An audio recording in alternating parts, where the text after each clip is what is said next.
Hey all, Ron here from Military Images Magazine with a new episode of Life on the Civil War Research Trail. I often refer to the Americans who lived during the Civil War era as the photography generation. They were the first to grow up with access to professional photographers who preserved their likenesses through the latest technology.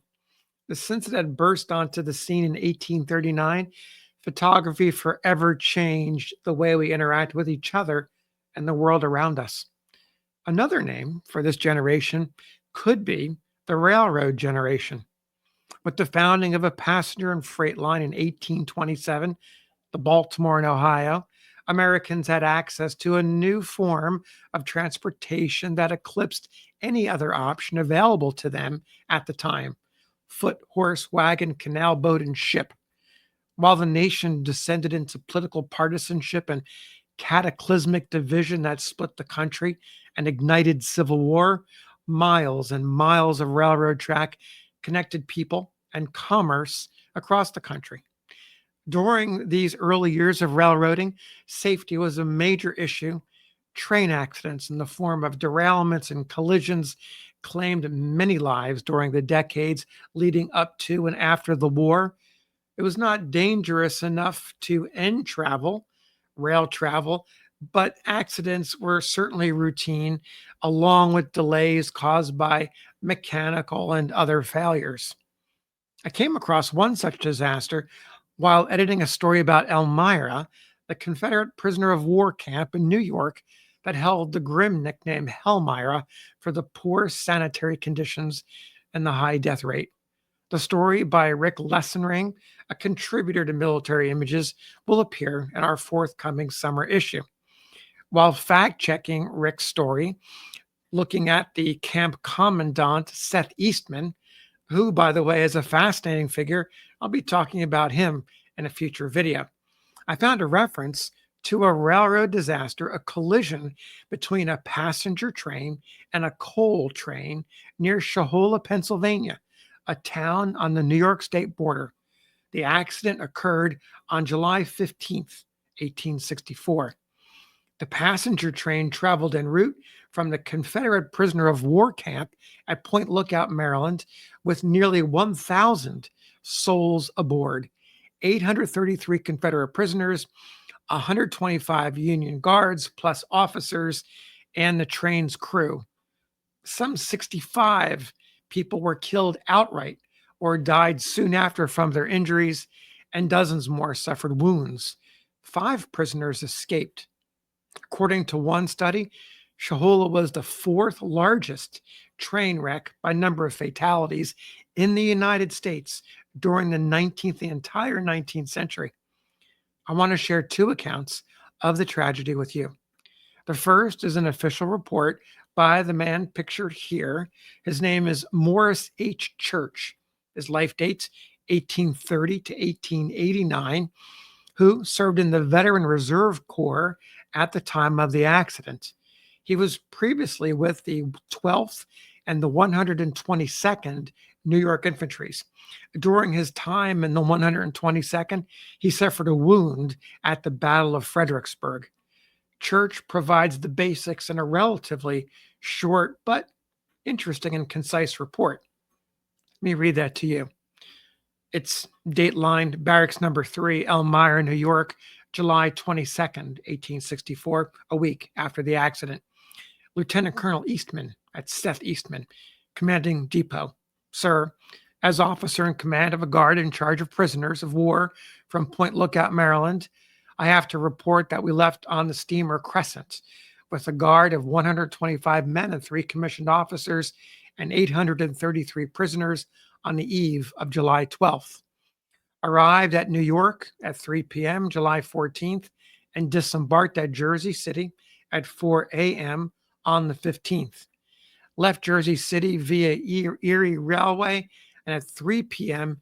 came in collision with a coal train near Shohola, Pennsylvania, causing a complete wreck of the train and killing 14 of the guard and 40 of the prisoners instantly, mortally wounding 3 of the guard and 8 prisoners, all of whom have since died, and wounding 16 of the guard and 93 prisoners.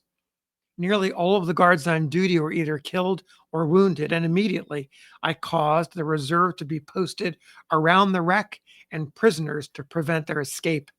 The wounded were extricated as soon as possible and taken to Shohola, where every attention was rendered by the citizens and guard. The wounded all being cared for, the dead were buried in the immediate vicinity of the accident and each grave properly designated. The prisoners were removed to Shohola, where we remained until 11 a.m., July 16th, when we proceeded on our way, arriving at Elmira at 9:30 p.m. Many of the prisoners killed were so disfigured that it was impossible to recognize them, and 5 escaping, whose names are unknown. I am unable to give you a correct list of killed. Respectfully, your obedient servant, Morris H. Church, Captain, 11th Veteran Reserve Corps, Commanding Guard. So there we have the report of Captain Church. Now, I want to go to the other report, which is an account, a newspaper account by a correspondent of the New York Tribune who visited the site of the disaster. And to set this up for you, I'm going to show you a map. You'll see Shohola is pictured on the right along the border with New York, and Elmira being north and west of Shohola. So here's the story. And this is titled A Fearful Railroad Collision. And it's dated Port Jarvis, New York, July 17th, 1864. The collision reported as occurring on the Delaware and Lackawanna Railroad yesterday took place on the main line of the Erie Railway, 1.5 miles west of Shohola and about 20 miles west of this place.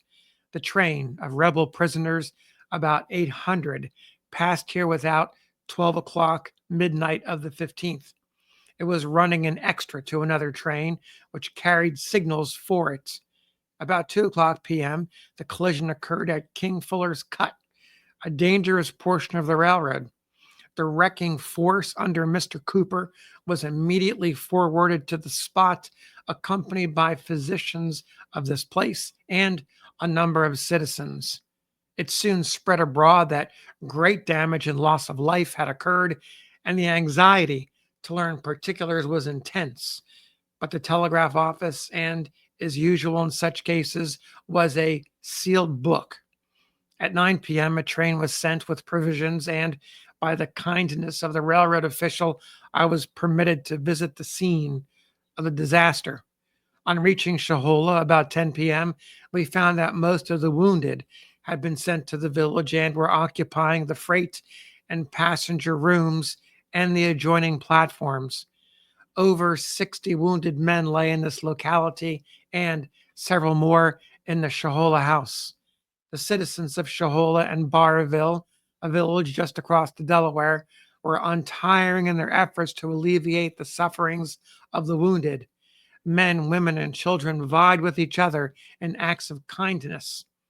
After viewing the wounded sufferers and finding no occasion to remain longer, we passed out among the guard and prisoners who had come out unhurt on our way to the spot where the collision took place. Here, the Delaware curves to the northward, and the railway follows its banks, the convexity of the curve being the same as that of the river. An intervening hill shut out the approaching trains from each other so that it was impossible to discover one another until within 100 yards of each other. Indeed, by mounting the wrecked engines, it could easily be seen that it is almost impossible for the westward bound engineer to see an approaching train until the very moment of collision. The last of the dead has been removed from the wreck and lay in ranks by the side of the road in the edge of a rye field. The shock of the collision was fearful. 2 noble engines were almost entirely demolished, the 171 and the 237. The tender of the 171 was heaved upon and hurling its load of wood into the cab, effectually walling in both engineer and fireman against the hot boiler and crushing them terribly. Both were found standing at their posts, dead. This was the train carrying the prisoners. The first two or three cars were box freight cars, and their frail frames were crushed like rushes. Only one man was saved from the forward car, and the others, very many, were wounded, and scarcely a car escaped without being crushed. The most industrious endeavors were at once put in requisition to relieve the mangled beings in the wreck, but it was slow work and their sufferings were intense. As fast as possible, the wounded were carried to Shohola and the dead placed beside the road. On the bank, near the engines, lay some 25 rebel dead, many mangled past recognition. Another squad of as many more lay farther down the road, and still further, wrapped in blankets, lay 14 of the guard, their duty done forever. Viewed by the moonlight and with lantern, it was a ghastly and horrible sight. Although kindly hands had done much by coverings of leaves and etc. to relieve the horror of the scene and the ghastliness of the dead. As we left, Mr. McCormick, wood agent and paymaster of the Delaware Division of the railroad, had arrived with pine boxes for the burial of our own dead. This morning, all were buried on the spot and the graves marked for future recognition. By the way, those graves would be moved in the 20th century to Elmira. The rebel dead were also decently interred in pine boxes. The best account I can get in, which is wholly trustworthy, may be summed up as follows. The coal train eastward bound from Hawley takes the mail track from the branch at Lackawaxen. The conductor went to the telegraph office at Lackawaxen as usual and inquired if the way was clear to Shohola, distance about 4 miles. The operator replied that it was clear, and the coal train proceeded at its usual rate to meet the mail train at 8 and its usual passing place. The train, which had carried the flag for the train of prisoners, had passed Lackawaxen some hours before, and the operator was aware of the fact and had not long before given a train notice of the same, so I was told. Then the coal train, consisting of 50 loaded coal cars, was proceeding at the rate of 12 miles per hour, thinking it all right, and the other train, hurrying on its way in fancied security, dashed into the former at the rate of 20 miles per hour, and loss of life and property was the consequence. The tender of the coal engine was lifted several feet into the air by coal cars rushing beneath it. The engineer, catching a glimpse of the approaching train in the cut, jumped for his life and saved himself. The casualties are the engineer of the 171, his fireman, the fireman of the 237, and a flagman killed. At the hour of leaving the wreck, 1 a.m., 16 Union soldiers and nearly 50 rebels were dead, all nearly taken from the wreck with life extinct. The wounded cannot, I think, fall far short of 75 to 80 men. All the blame seems to be traced to the telegraph operator. It is said he was intoxicated the night before the accident, and it was nothing unusual for him to be in that condition when assuming his post of duty. It is said that he has disappeared. Mr. Riddle, superintendent of the Delaware Division, went on the first train to the scene of the wreck and was untiring in his efforts to relieve the suffering and get the road ready for trains again. The first train came through this morning about 9 o'clock, and all will be running regularly in a day or two.